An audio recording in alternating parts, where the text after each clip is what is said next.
Satoru Gojo, the Honored One. Today we will be going over Gojo's scaling, including his hacks, but also clear up some misconceptions about JJK in general, so let's get started. So before we start, there will be 6 sections in this video, first going over all of Gojo's attack potency, then all the speed metas, then his hacks and abilities, then Gojo versus Sukuna, then debunking some misconceptions, and lastly Gojo's potential. But I will want to give credit to the people who helped me make this videos, Kenki and Fugil. Thanks to them this video could happen. Without wasting any more time, let's begin. We will start with Gojo's attack potency. There's actually many metas for large planetary JJK, starting with Yuki's black hole. If you've scaled JJK, you have likely already seen this meta. However, for those that haven't, in chapter 208, Yuki, right before her death, can surpass the limits of her cursed technique and become a black hole in an attempt to crush Kenjaku. This unfortunately fails, as Yuki's will, combined with Tengen's barriers, was able to nullify its effects before it would go on to destroy the world. So how do we scale it? Let's discuss that. Kenjaku and Yuki are the most straightforward to cover, as they were in said feat. Kenjaku was capable of enduring the black hole while in the center of it, with the black hole itself scaling to around large planetary and Kenjaku withstanding it being large planetary. Yuki's will has been confirmed to have been one of the main reasons that the black hole was nullified in the first place. However, if you don't like that, Yuki has proven herself to be on the level of Kenjaku, as shown in their fight. This means that she scales to Kenjaku's showcase of durability. Kenjaku used an anti-gravity technique. This is a common rebuttal to the idea that Kenjaku scales to the black hole. It's pretty much saying that he scales to almost none of it due to using a technique that counters its properties. However, I find this to be a flawed line of reasoning for a variety of reasons. Firstly, strength/gravity is proportional to how much mass/energy is present. This means that Kenjaku still needs to generate an amount of force that's comparable to defend himself from the black hole. Secondly, Kenjaku confirms that he used his body as a domain in order to allow the technique to protect him from the force of the black hole. This means his body would have had to take the brunt of the majority of the damage. Despite this, he emerged without life-threatening injuries and even said it was a warm-up. Also, JJK has made it clear that cursed techniques are created as a result of being fueled by cursed energy.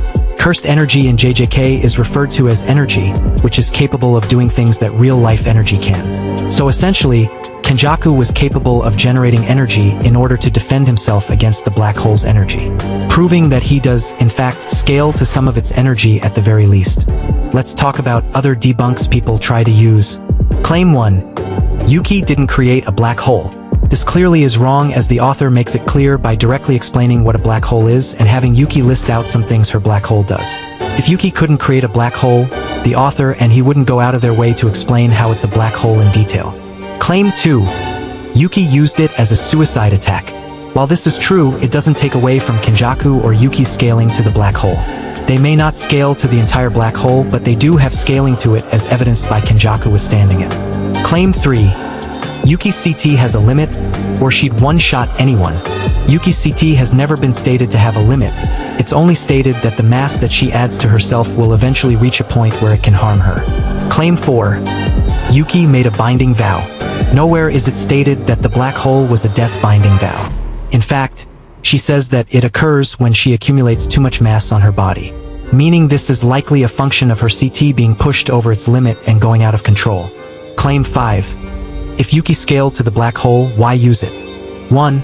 It was a last-ditch effort to kill Kenjaku, as Yuki was already split in half. 2. A black hole would be harder to escape since it actively sucks in the target. 3. It is sustained damage rather than a single punch. 4. The destructive capacity is a lot higher than a single punch. 5. If Kenjaku can survive one punch, then it isn't enough to put him down. This claim also ignores the fact that Yuki doesn't completely scale to the black hole. Anyway, now let's return back to Gojo and Sukuna. Let's do some simple chain scale. Firstly, Gojo and Sukuna are added to the chain scale for a couple of reasons. Off the bat, Gojo before the time skip was heavily implied to be capable of taking down Kenjaku immediately. Said Kenjaku has already been established to be capable of enduring the black hole a few chapters prior. It's also worth acknowledging that a 16-finger Sukuna can clash with this same Gojo that was going to kill Kenjaku. Gojo and Sukuna are shown to be relative in Shinjuku, but we will get into Gojo versus Sukuna later during the video. Shinjuku Gojo and Sukuna will upscale from Kenjaku by a huge degree by simple chain scaling. The idea that Gojo and Sukuna are superior to the black hole is actually supported by some statements and narrative implications.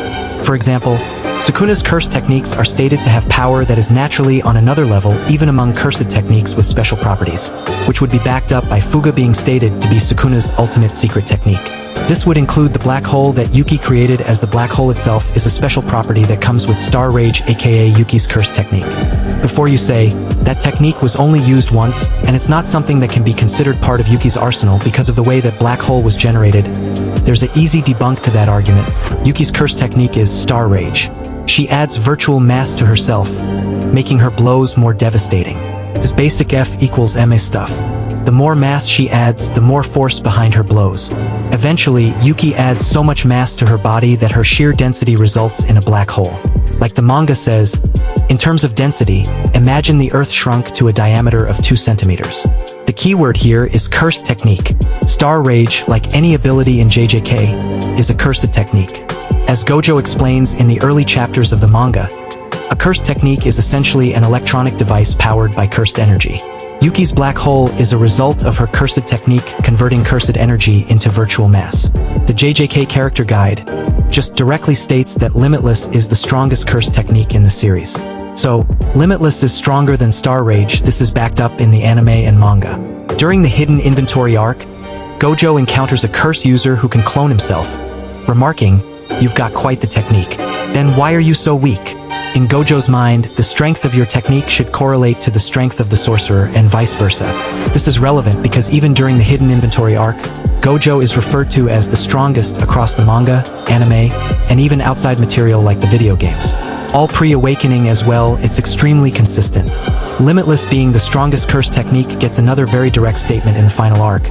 Yuta says that the Limitless curse technique always seemed omnipotent and flawless, while no such praise is even given to Yuki or her technique. This is yet supported by another statement saying Sukuna's fingers are capable of destroying the world itself, but don't worry, there are more metas for planetary JJK. Next meta is Gojo being stated to power a country for an entire lifetime with his curse energy. The calculations are long, thus will be on your screen to follow and read, so basically it's calculating two ends in the calculations. The first is the one we got, and the second applying subatomic destruction to the Feat, the last meta I know. For planetary JJK comes from the JJK Zero canon novel, which states Rika can destroy the world. So mainly focus on the part where it says, she fires off a cry of love strong enough to destroy the world. The strong enough makes it literally because enough means as much or as many of something as required, meaning if you read the scan properly it says she transformed her love into destructive energy that is enough to destroy the world, which makes it literally. If it was stated like she can destroy world, then it would be hyperbolic, but we can distinguish between hyperbole and literal by just looking at the wording. Just to clarify, we don't need to see the world getting affected because it's a concentrated attack, and we already know curse energy users can focus their attacks into a small area like Ki, which makes it planetary attack potency. So what we get from this is Gojo is large planetary, consistently proven by the series itself. Now let's get into speed. First, Maki catching a bullet before it hits her has been calculated around Mach 7. Then we have Toji looking and reacting to Nu's lighting. I don't really have it at movement speed, but Toji sees the lighting from Nu as slow compared to normal, narratively implying Toji can react to lighting. Next we have Hikari dodging Kashimo's lightning, which has been calculated at massively hypersonic plus speeds. Now let's get into higher metas, but remember most of these are only combat/reaction speed, not movement, so let's start. Shortly after sensing Maharaga's presence, Sukuna covers a long distance before Maharaga kills Haruta, which has been calculated around FTL plus speeds. Next, Sukuna dodges electromagnetic waves point blank in 237, which has been calculated at FTL plus speeds again. Next we have Gojo out regenerating Malevolent Shrine. Gojo is 190 centimeters tall, and 1/range equals 368.14 cm/2. In order for Gojo to out-regenerate Sukuna's domain, needs to regenerate at MFTL plus speeds. We also know that in JJK, to preform RCT, the user manually needs to multiply cursed energy to itself to create positive cursed energy, which in the case of Gojo in this context means his perception/reaction speeds need to be fast enough to outpace MS2 to the whole RCT process, especially considering the only passive RCT in the entirety of JJK is Gojo healing his brain 24/7. Gojo's combat and reaction speed is massively FTL plus. That's all for speed. Let's move on to Gojo's hacks, which makes him one of the brokest character in all of fiction. Let's start with Infinity. Gojo's Infinity is an abstract conceptual space rather than just infinite physical distance. Through the Limitless technique, Satoru Gojo manifests the concept of infinity into reality using higher mathematical structures like Riemannian spheres, stereographic projection, and complex topology, making it separate from finite-dimensional space. Because infinity operates on a conceptual and non-Euclidean level, physical or spatial attacks, even those ignoring distance, using non-locality, teleportation, or infinite range cannot bypass it, as they still function within lower physical ontology. The argument is supported by the fact limitless manipulates abstractions directly, supported by blue generating impossible phenomena such as negative distance, implying the technique acts on mathematical/conceptual ideals rather than physical matter.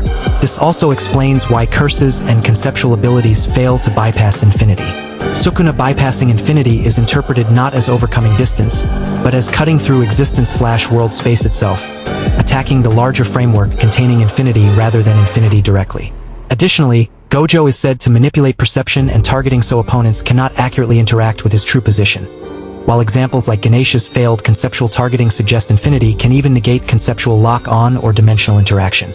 Overall, the conclusion is that Gojo's infinity is an abstract defense, and to add consistency to infinity being conceptual, the JJK Zero movie novel directly states that infinity is actually the concept of infinity itself. Next we have blue. Blue manifests as the negation of infinity, wherein Gojo imposes a contradiction upon reality by instantiating a valuation that is existentially antithetical to the fabric of the world.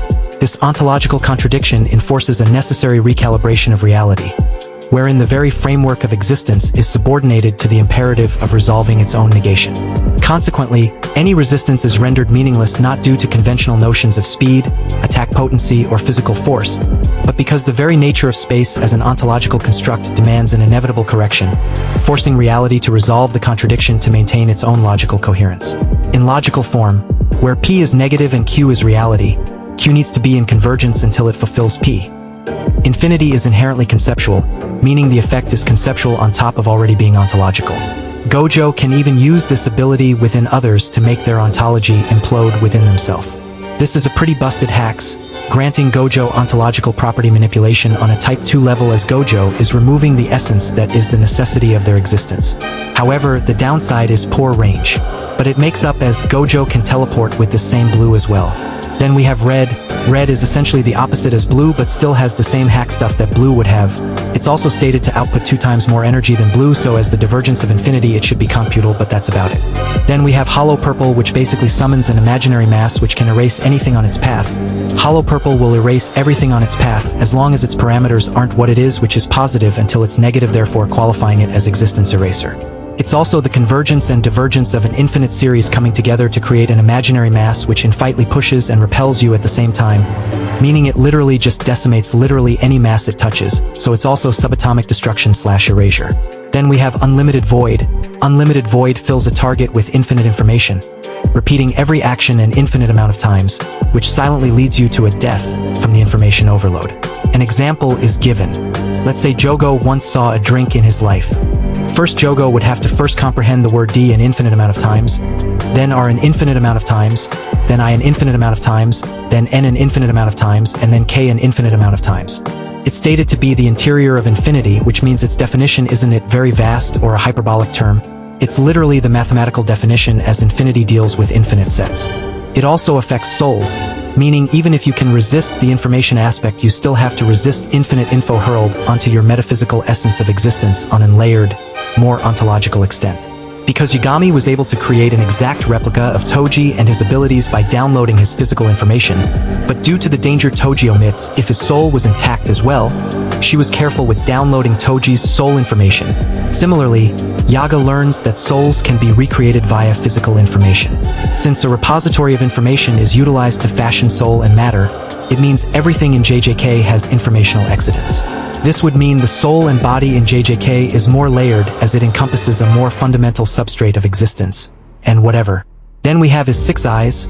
6 eyes also allows Gojo to have knowledge on the user's curses technique as well as their weaknesses.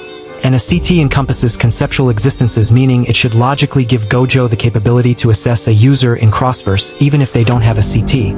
His 6 eyes also allow him a form of high-definition infrared vision that allows him to see through eye coverings and sense cursed energy well enough that he can sense any and all inanimate objects around him by the remnants of cursed energy in the air. Also, it effectively gives him infinite curses energy, as he can never run out. Gojo can fly also. So that's all for Gojo's hacks. Now let's get into an interesting topic: Gojo versus Sukuna. Firstly, let's go over true form Sukuna versus Shinuku Gojo. The first argument most people try to make for Gojo losing are that when Gojo was fighting Megumi in his 3rd and 4th domain clash where it was a stalemate. Since true form Sukuna has superior body than Megumi, he will survive for more than 3 minutes in the domain clash. Eventually Gojo would get tired out and die in Malevolent Shrine. Now this argument presupposes Gojo is stupid enough to continue opening domain expansion when he knows his barrier would break instead of making imprevents like he did with the previous domain clashes, or just straight up run out of Sukuna's effective range with blue. Which is implied multiple times even by Sukuna himself. Gojo can go to the basketball domain with the 3rd domain clash to lose it and now either make an improvement we don't know, and let's say he loses it again, then Gojo would start running from Sukuna's effective range, wearing out Sukuna. And also the reason Gojo didn't use blue to escape Sukuna's effective range in the actual fight was BCZ. He didn't have his CT active yet, and he was winning the later domain clashes, so there was no reason to do it. Secondly, it assumes that Sukuna's true form is stronger than his Megumi one, but that is not the case at all. Like, Sukuna's true form is not a power-up. It's never said to be, it's never implied to be, it's pure headcanon. It's explicitly stated to be only a way for Sukuna to heal his body. Even if it does make him stronger, it will be by so little it wouldn't matter much, as the only way for a sorcerer to get physically stronger is if they bumps up their reinforcement, which Sukuna's true form doesn't do, as it was never stated, so we can say it's a small buff. At best it would only improve his hand-to-hand combat, but it is stated to be a perfect body for Jujutsu. Anyways, back to his hand-to-hand, which also would not be by much. We saw Sukuna lose H2H exchange with Yuji and Maki, to be honest, but you can argue Sukuna was tired, so yeah. Even if we grant the benefit of the doubt and say that true form Sukuna is in fact stronger at everything than Megumi, Gojo's barrier can survive beyond 3 minutes and he can beat Sukuna under 3 minutes. The reason the barrier broke in 3 minutes the first time is because the barrier was already breaking from Gojo trying to envelop Malevolent Shrine's effective range within his barrier, and the 4th time Gojo was starting to get brain damage from opening domain expansion so much. The reason why Gojo couldn't open his domain was because of the brain damage he received from healing his burnt out technique. Gojo doesn't need to heal his burnt out technique, it will come back eventually. After it's back he can open a domain again and again and again. The same goes from Sukuna, but in a battle of domains Sukuna will eventually run out of curse energy. But back to the main point. Having brain damage means your output is lower. And lower output means you can manipulate less cursed energy for reinforcement, so you are physically weaker, and most likely Gojo's barrier was also weaker. Yes, Sukuna did later sacrifice his domain range for stronger output, but I am 90% sure that it's referring to the output of Sukuna using his CT inside Gojo's barrier. But even assuming that that's not the case and Sukuna increased the power of his slashes outside Gojo's barrier, why would it matter?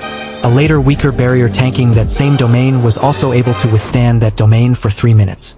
And also Sukuna was literally doing that throughout the whole battle. He is constantly changing his domain condition to try and counter Gojo's barrier. Guess what that countering was happening with Megumi having full knowledge on Gojo's domain from Kenjaku. Here is one example of Kenjaku carrying Sukuna, that the binding vow is impossible to happen without Kenjaku, and keep in mind we are debating Shinjuku Gojo versus every form of Sukuna on equal footing. So either both have 0 intel on each other or both have full intel on each other. A full intel Sukuna was barely countering 0 intel Gojo. Give Gojo intel or remove Sukuna's intel and then Sukuna is basically fried. Now the second point people try to make is that Megumi wasn't using domain amplification in Gojo's domain, so Maharaga can adapt, and was purposefully taking damage. And also wasn't trying to do the easier option of breaking Gojo's domain from the inside. If he was using domain amplification and was trying to beat Gojo's domain from the inside, he would defend better and would break Gojo's domain before 3 minutes pass. Honestly, I don't even know how this argument exists, lol. Firstly, Sukuna can break Gojo's domain from the outside and wasn't doing it, so Maharaga has time to adapt. Why did he not do that against Yuta when there was no Maharaga, lol? Sukuna legit said he wants to break Gojo's domain faster than 3 minutes, and he still chose to do it from the outside. And also that Sukuna wasn't using domain amplification inside Gojo's domain comes purely off of people who can't read, by the way, no offense, lol. This is the scan they are referring to, but they are taking it so out of context, and I am pretty sure most just didn't understand what chapter 230 was about, not gonna lie. What Gij was doing here is a garden path sentence. At the start you understand Sukuna to be doing all that, and that everything here is referring to Sukuna, but that is not the case at all. Himself, he, and the one who bore the burden are not Sukuna, they are Megumi. What Sukuna was doing is cancel out Gojo's sure hit effect everywhere except for Megumi's soul, so each time Unlimited Void was opened it was always hitting Megumi's soul. And the reason Megumi didn't get permanent damage is because Megumi's soul doesn't have a brain, so Megumi doesn't get damaged at all, he only experienced Gojo's sure hit. Sukuna was not getting damaged or nerfing himself in any way by doing that. and that, while unable to sue amplification, is talking about how Sukuna was turning on and off his domain amplification when it isn't needed, which Sukuna has said himself. We have literally seen Sukuna use domain amplification inside Gojo's domain. This is the only logical explanation. Also, while inside Malevolent Shrine, Sukuna most likely can use his cleave and dismantle, while using domain amplification like it's stated.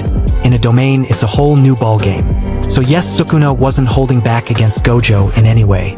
His true form wouldn't give Sukuna any noticeable advantage whatsoever, as Gojo would still be physically superior in every way and way better at hand-to-hand, and considering the fact it will be on equal footing, so Sukuna wouldn't know how to counter Gojo's unlimited void, or Gojo would start with the basketball domain. So, based on this, Gojo can beat true form Sukuna with high difficulty. Now we have Heian era Sukuna, so basically everything about true form Sukuna applies, and for Heian era Sukuna as well, but there is one really important part that would shift the odds hugely in Gojo's favor. Sukuna's fingers were growing in strength with each passing day for 1,000 years. What people that side with Sukuna try to claim is that Sukuna's fingers getting stronger is in reference to their seal weakening, but this is not the case, and it actually supports my point instead of debunking it. So they try to say, like, let's say 60% strength. The seals weaken and they become 80% strength. When they are fully removed, the fingers are again 100% strength. But this wouldn't work because it wouldn't explain Sukuna's fingers feeding on curses and getting weaker because of the seal, but genuinely it doesn't even exist, that's never stated, and the finger that Gojo threw doesn't even have a seal in the first place. What's actually happening is Sukuna's fingers are always 100% when in the seal. The seal just hide their presence so cursed spirits can't find them. When the seal weakens, cursed spirits find the fingers, and the fingers feed on those curses, making them beyond 100% in strength.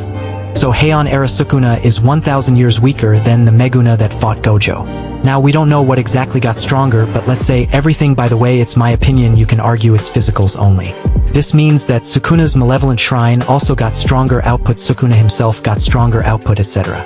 If Sukuna's shrine got stronger, it means that if Gojo were to hypothetically open his domain again, what would happen is Infinite Void would rewrite Malevolent Shrine like it did with Jogo's domain, simply because Gojo has higher output.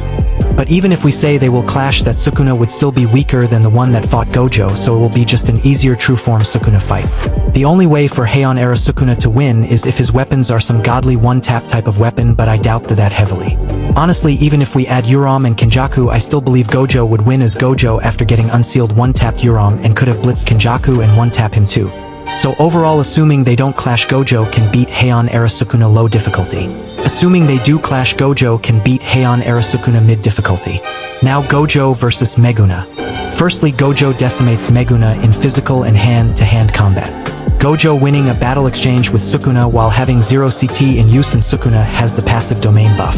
So a buffed Meguna lost against a nerfed Gojo with NOCT and RCT running at full output. Now I refuted most of the arguments for Meguna while doing the Gojo versus true form Sukuna, but there is one more I'd like to refute, which is again Sukuna holding back. Now not only am I going to disprove Meguna holding back, but I am going to prove that in fact Gojo was the one that was holding back more than Meguna was. Firstly, we already established that physically Sukuna wasn't holding back on Gojo in any way. Now I am going to disprove the Uram statement and later the Gojo statement Sukuna fans try to use. What Uram was referring to was Fuga. How do I know this? Because the only other time we see her commenting about Sukuna was when Sukuna used Fuga, with Uram saying, "This is our victory."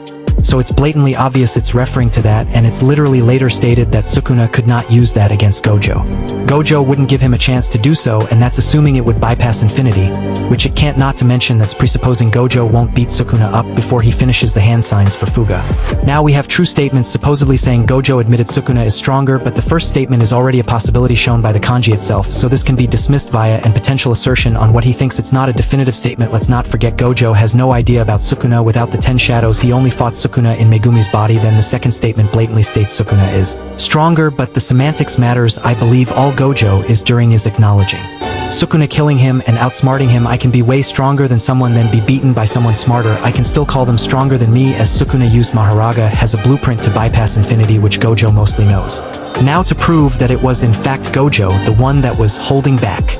Now what I mean by Gojo holding back is not me saying it as Gojo wasn't giving it his all, or that he was holding back physically. What I am saying is that Gojo was holding back. In a sense, he wasn't allowed to go for Sukuna's head. Gojo still wanted to save Megumi. That was one of his priorities. Gojo couldn't allow for Sukuna to fully die. He was just trying to incapacitate him, or put him in a suspended death where he is both alive and dead. Proof to support this is the fact that Gojo never went for the head when his win was guaranteed. Can you tell me why Gojo, the guy that is only alive because Toji didn't go for the head, yet didn't go for the head? Why is Gojo's hand in Sukuna's chest instead of his brain? And why did Gojo never even mention going for the head? Why did Gojo not fire off a hollow purple here, but instead tried to bring Sukuna closer to death? Gojo at this point didn't know Maharaga was adapting. Why did Gojo not do anything that can kill Sukuna in here? This is Gojo holding back to save Megumi. No other explanation, not to mention it's literally in character for Gojo to go for the head shown against Jogo. And on top of all that, Gojo was limiting himself from using red so Maharaga couldn't adapt. Who knows how an actual fight could look like? If Maharaga wasn't there, Gojo could be spamming red everywhere, but he couldn't do that. And if you ask me personally, this is way more holding back than Sukuna gatekeeping Fuga, a thing that wouldn't even work on Gojo. Even though what Gojo was doing wasn't exactly holding back, it is still way closer to it than what Sukuna was doing. And last but not least, Gojo did in fact won the fight with Megumi, but the biggest factor for his loss is him himself lowering his guard. Perfect moment for Sukuna to strike. And the fact that that is referred to as the biggest factor means that according to Gij himself. And this is Gojo lowering his guard, not Sukuna catching him off guard. That was Gojo making a mistake. Sukuna did not at all overpower him, which is supported by how Six Eyes allows Gojo to sense curse energy. So yes, Gojo beats Megumi high difficulty or extreme difficulty. Now let's debunk some misconceptions about Jujutsu Kaisen. First, we have the Mach 3 statement. This argument mainly comes from Scan 1, where it stated that Curse Naoya had reached Mach 3. People then claim that because Mach 3 in JJK is impressive, this means that no character in Jujutsu Kaisen can exceed the supersonic plus ranges of speed. This is false for two main reasons. First, Naoya isn't capped at Mach 3 even with the verse's established limits.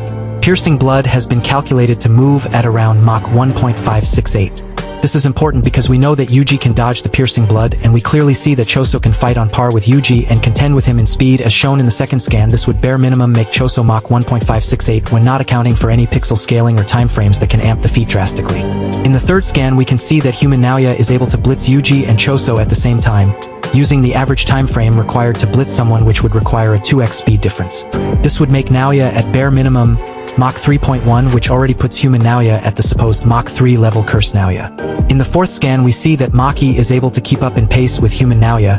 This would bare minimum make Maki at least Mach 3.1. In the first scan that I showed, Curse Naoya was able to blitz the same Maki, who should be Mach 3.1. When not taking into account any pixel scaling or anything to amp the feat drastically, it gets to Mach 6.2, meaning that Curse Naoya being Mach 3 is easily debunkable by using even the lowest end estimates for the verse's own speed caps. On top of the inconsistency in the series, Gij Akutmaki himself admits it's inconsistent. In the panel that's shown here, Gij is asked about JJK speed scaling going from infinite to Mach. His response to the question was, to all of you thinking that, I agree with you, this statement from Gij himself would just further prove the inconsistency of Mach 3 capping for JJK. As Gij concedes that it's inconsistent himself, meaning that Mach 3 shouldn't be valid. Also, people try to say Yuji tagging Sukuna with Piercing Blood, which is quote-unquote Mach 1, debunks JJK as a whole, but Yuji tagging Sukuna with Piercing Blood isn't even an anti-feat since Piercing Blood doesn't have an officially stated speed, so it can easily exceed Mach 1 due to the fact that it was never specifically capped there. We are presupposing it caps at Mach 1. But now we have the big dog Dabura's statement. The argument is basically, oh, but this light speed movement speed that Dabura unlocked is a speed unexplored by humanity, so nobody else in the narrative other than Dabura is the sublight speed since Gojo/Sukuna are a part of humanity. Humanity can just refer to the overall population. Cases such as the sorcerers, especially Gojo, are explicitly treated and stated to be exceptions, and are an extremely small percentage of the population. Keep in mind, USA doesn't even know anything about sorcerers because 99% of sorcerers are from Japan and they are hidden inside Japan, yet was freaking out the moment they heard like 1% about them, and Dabura literally stated that the USA is the strongest nation, which was confirmed by a knowledgeable source. This is consistent because Kashimo's body is stated to transcend the limits of mankind when sorcerers like Gojo and Sukuna have, well, a lot less restrictions. Meaning this is more evidently to be a claim through the perspective of a general population and not the whole 100% population. Thus I can limit the domain logically by this parameter. Guess what? Jacob Ladder has been explored by humanity, and Jacob Ladder has been consistently stated to be light. Literally the kanji is light. The use/color looks like light. The statements by others call it light or pillar of light. And are you going to say humanity and JJK hasn't explored sunlight yet? Also, what we have seen from Modulo itself, it's most likely in reference to travel speed, as Dabura was stated he was dancing at light speed, which is a short burst of movements, which was mostly the case against Dabura versus Maharaga. Also, most of the feat of light speed JJK we have seen is combat/reaction speed, like Kenjaku reacting to the black hole, except Sukuna blitzing Maharaga, which Kenki can explain in more detail, so if you want the Dabura debunk you can discuss it with Kenki. Now, hollow purple not being imaginary mass, let's debunk that real quick. It's mentioned within the raw kanji. Essentially, it means virtual, and combining it with the rest of the sentence, it's pushing out a virtual mass or whatever. Now, this is cool and all, except you're all missing one thing. Queso has 3 meanings: virtual, imaginary, and supposition, supported by literally any translator you go through being the prior classified culmination. Now supposition can already be eliminated since a supposition mass makes absolutely no sense whatsoever, so it leaves out virtual and imaginary mass. And the conclusion that can be best deduced is that it's imaginary. A hilariously easy conclusion to prove if understanding the science beneath them both and Gojo's ability. Hollow purple engenders a mass that is created by the combination of 2 infinite sets, which results in opposing influences, leading to the instability or deconstruction of a well-defined sum into reality, due to the fact that a divergent series combined with a convergent series introduces 2 opposing forces, one that stabilizes and one that destabilizes. The key point of the latter being the sum cannot find a stable equilibrium. The convergent series seeks to approach a limit, while the divergent series pulls it toward infinity, therefore insulating the deconstruction of a well-defined sum by definition. Additionally, it's explained by Gojo that techniques instigate a value or parameter that can be changed when multiplied, which, in the context of hollow purple, is literally a positive times a negative equating a negative, which, again, is the delineation of a deconstruction of a sum identifying what it converges or diverges with. And even then, with more evidence, it's stated that it's literally a negative distance by actual mathematicians. All of these properties adhere with imaginary mass.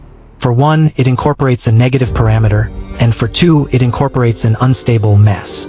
Not only that, but virtual mass, on the other hand, is simply a concept in fluid dynamics that describes an apparent increase in an object's mass when it moves through a fluid. It's something that can be calculated using factors like the mass of displaced fluid, the object size, and the fluid's density. As a summary, it's related to the fluid's resistance to changes in motion. That's literally all it is. Given the nature of how Gojo's hollow purple works, there is literally no definitive logical deduction that can manage to conclude that hollow purple is a mass that deals with something in fluid dynamics and the density of a fluid, because it literally deals with the nature of a convergence and divergence of infinite sets, tampering with mathematical concepts themselves. Also, some people try to use DC to say the AP of hollow purple isn't higher than town level, which is very dishonest. Let's start on the last section on why Gojo is a prodigy far above everyone else in the verse. Firstly, Limitless with the 6 eyes is stated to be the strongest cursed technique, thus making Gojo have the biggest potential in JJK, but people might try to argue and say Gojo has no talent, which is directly contradicted by Higuruma's statement of having equal talent to Gojo, and Higuruma has very impressive feats, which I don't feel like going over, but people try to debunk this by saying Gojo took way longer to learn reverse curse technique, which is not the case. Both Higuruma and Gojo were under a death or life situation, Gojo on the verge of death.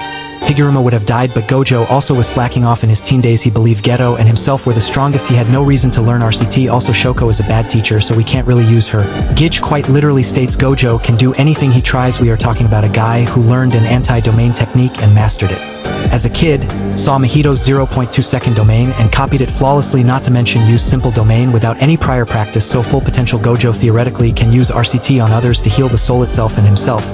Have an open barrier domain with basically everything you want to know. I don't see how people see Yuji having more potential than Gojo or even Sukuna. Gojo's talent is flawless in all its majesty.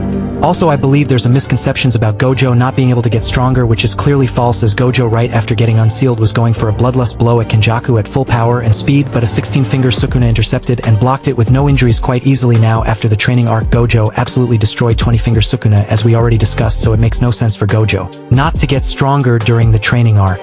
I mean, that's basically all I have to offer. I have one more thing, JJK Phantom, which is canon, directly states Teen Gojo can destroy a mountain, which puts Teen Gojo before awakening at mountain level easily. I mean, yeah, that was it mostly, so yeah, I will do the debunk on why infinity isn't perception based on my community post, but to summarize, my scale Gojo is large planetary with MFTL plus to FTL plus speeds and combat/reaction speed only with amazing hacks, and he beats all forms of Sukuna, and I hope y'all enjoyed this, so GG's.